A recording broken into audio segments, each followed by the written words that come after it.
2024 has almost just started, like a month ago, and the book community is on fire. Now, am I the only one that feels like we're getting more and more controversies, or is this just due to TikTok actually promoting them? I have no idea, but today I want to cover 4 different controversies, just give my thoughts on some of them, because some of them are absolutely crazy, and I really hope that stuff like this stops happening. And I'd also love to hear your thoughts on which one you think is the most controversial. But without further ado, let's get into it. So the first one is one of the strangest things or controversies I've ever come across since I started this channel. Now, we reviewers, we frequently get emails from publishers or authors where they ask like, hey, can you promote my book? I'm happy to pay for some promotion. And personally, I think promoting books you haven't read is okay as long as you don't state you have read the book and as long as you don't accept money for reviews. Like, I would never accept money to review a book because obviously that would make me unbiased, but I'm happy to say, hey, this book is coming out in 2 months time. Like, those kind of messages is fine. But a couple of weeks ago, a reviewer posted a screenshot of a message where an author had allegedly asked if they were willing to promote their book, but this was not a normal message. So for example, the message said like the author was willing to pay different amounts of money depending on how big the following was, which is fair enough. But since this is a crime kind of book that has a lot of like spicy elements, if you know what I mean, the author allegedly asked or gave some few video ideas of how they could promote the book and said like they could include a camera pan up or down of your body using only the book to cover your naughty bits. Or they could make a video about the most taboo place they've ever done. You know what I mean? And then the weird thing is, not only that the author asked like, can you do a promotion being very, very spicy with my book? But then he said, I need to approve this content before you get paid. What? Imagine this, an author asks you, hey, can you promote my book? I'm willing to pay. The money was quite good.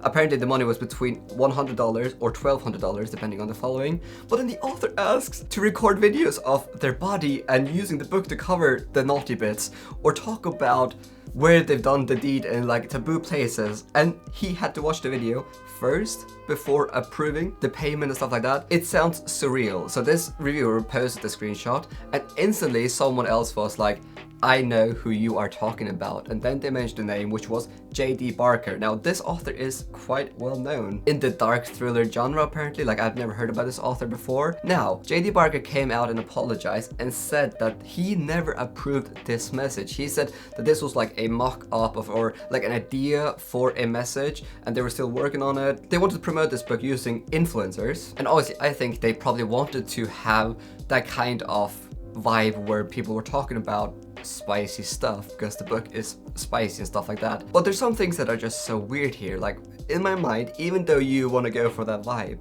like, who thought that this was a good idea to ask random people that you don't know to send naughty videos of themselves and then send them back for him to approve? It just sounds so ridiculous and so creepy that even if this wasn't the final email that was supposed to go out, just the idea creeps me out, and it's very, very unprofessional, and yeah, it is just overall creepy. I will leave a screenshot of his apology on the video so you can actually read it for yourself. I'm having a difficult time knowing if he genuinely had no idea that this message was going to be sent out, but even if he had no idea, why was this message even drafted? It makes no sense for me, and there has been consequences. His agent has actually dropped him since this came out because they were just like, they can't stand behind this. Alright, moving on. Let's talk about the big one, the Nebula Awards. Now, Daniel Green has made a brilliant video going more into details about all of this, so I won't go as in-depth. So if you want to explore even more details, go and check Daniel Green's video out. It is brilliant. But if you don't know, then every year there's this massive convention called Worldcon where the Nebula Awards are hosted. Now, if you don't know what Nebula is, it's basically an award giving to fantasy and sci-fi authors, and it is arguably the most prestigious award an author can get. Now, the Worldcon does travel from country to country, so there's different places where it's hosted, and this year, for example, it's going to be in Scotland, but last December, so a month ago, it was hosted in China. Now, there is one big flaw that's been made very, very clear after this whole controversy, is that the Nebula Awards does not have like a grand committee that oversees everything, but it is the host nation that oversees everything from like the nominations, like who can win, and so on and so on. So whoever is hosting has a lot of power. Now, when the books that were nominated for the Nebula Award were put forward, some people noticed that some big names had been left out, most notably Babel by R.F. Kuang, which is a great book, but has also been nominated for lots of other awards, but for some reason Babel wasn't on the list.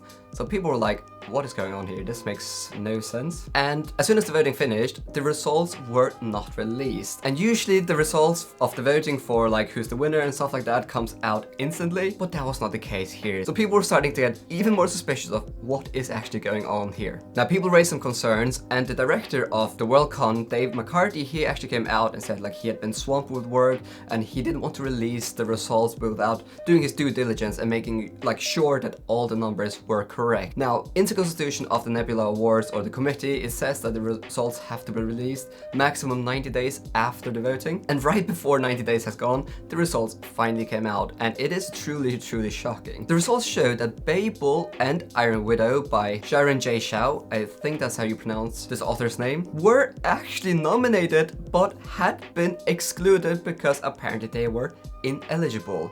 Now, why? R.F. Kuang came out and she said she had no idea, and Sharon J. Shao also came out and said they had no idea why they were ineligible. Now, it's very easy to create some conspiracy theories here because both R.F. Kuang and Sharon J. Shao are quite open about their views when it comes to LGBT, for example, and some of the other authors are also quite critical of China for human rights violations and stuff like that. And then you think of that Worldcon is in China and China has all the powers, and these authors that are critical of China or very pro-LGBT are suddenly excluded. It is very suspicious. Now, a lot of authors and people raise these concerns. They're like, why was Iron Widow and Babel not nominated? Like, what is going on here? And the response for why they were ineligible was, after reviewing the constitution and the rules we must follow, the administration team determined those works or persons were not eligible.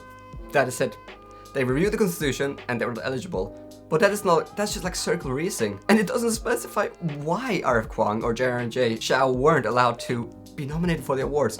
It makes no sense, and it really feels like a cover-up for not wanting to promote certain views or beliefs. Now, there has been a lot of discussions about Nebula Awards since this came out and stuff like that, but the problem is that the host nation has all the power. We don't have a grand committee that can actually go in and change anything, and while in theory it is a cool idea to actually just centralize the process with the host nation, the problem is, what if the host nation is acting dodgy, which there's a lot of evidence that seems to point towards that there has been some dodgy things going on behind the scenes, because still to this date I don't believe we have been giving any reasons for why R.F. Kuang or Sharon J. Shao were deemed ineligible. Now, the most recent update is that Dave McCarthy, who's the director, and board chair Kevin Stanley have both resigned from their positions after their massive backlash. And right before I was about to publish this video, I mean, this story is constantly changing, and apparently there have been some leaked emails that have literally just shown that the judges of Nebula were discussing which authors were apparently critical against China or were pro-LGBT, and discussed beforehand if they should be disqualified or not. So while this is an alleged leak, it definitely seems to prove that the Nebula Awards last year or in December were rigged without a doubt. And again, I'll just refer you to Dan Green's video if you're more interested in more about like everything that happened when people started raising these controversies, because everything from the nomination to how the committee responded is just crazy. But what do you think about this? Do you think that there are actually valid reasons for why R.F. Kuang and Sharon J. Shao weren't nominated? Or do you just think that the host country didn't like them as persons because of their beliefs? I'm more inclined to believe the second, because we haven't been giving any proper evidence for why Kuang or Sharon J. Shao couldn't be nominated. And in my opinion, this is definitely the spiciest controversies of all of them.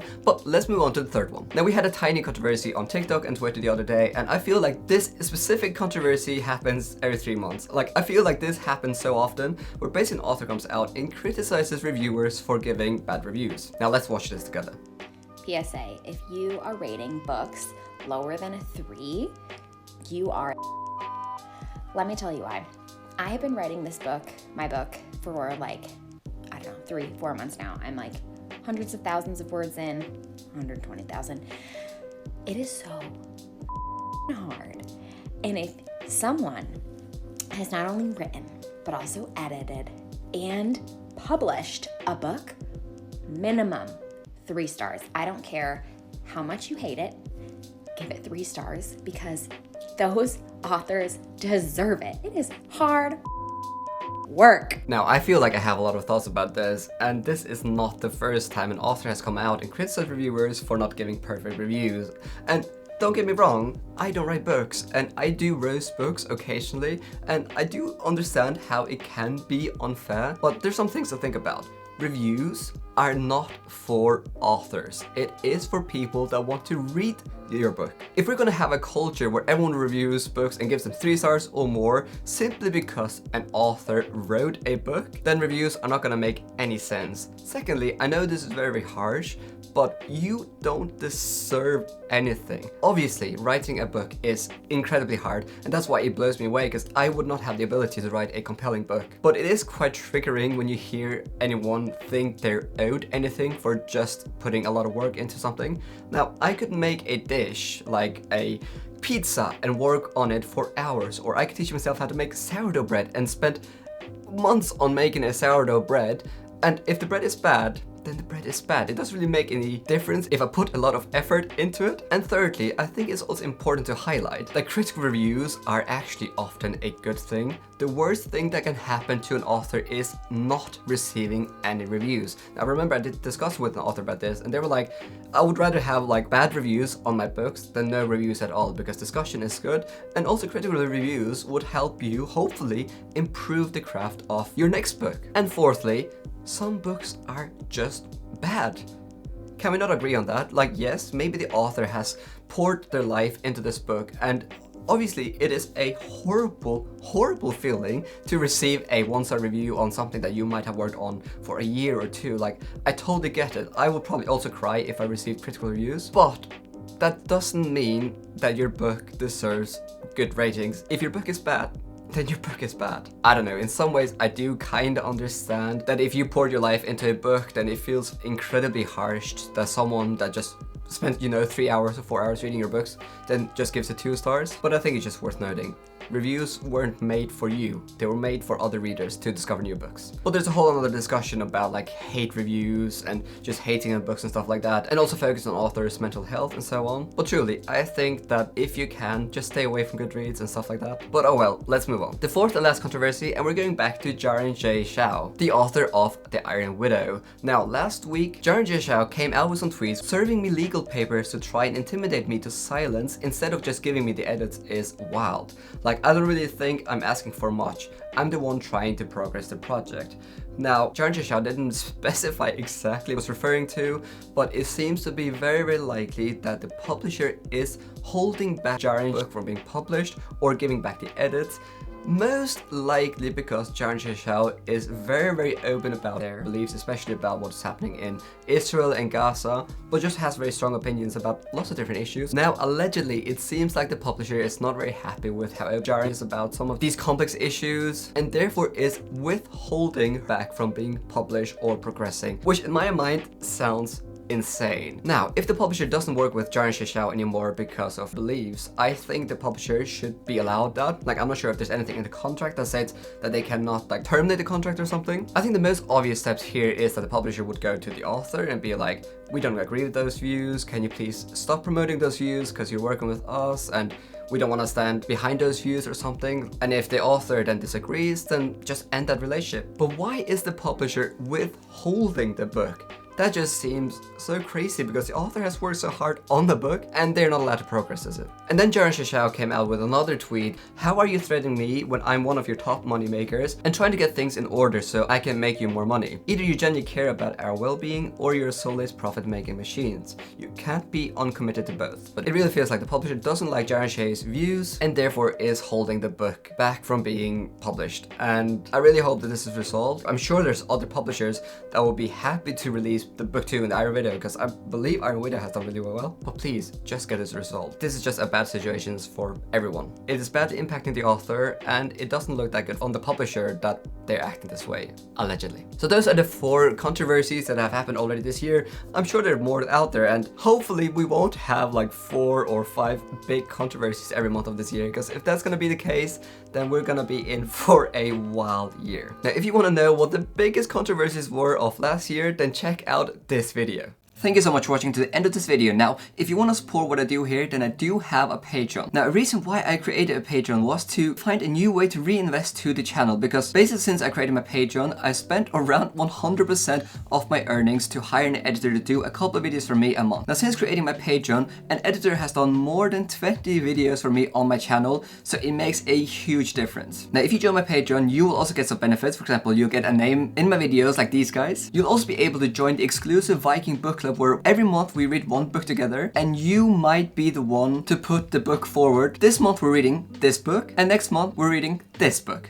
You also get to vote on my next read, get access to exclusive videos like a wrap-up or even book reviews, and so much more. But this is totally voluntary, but all support is much appreciated.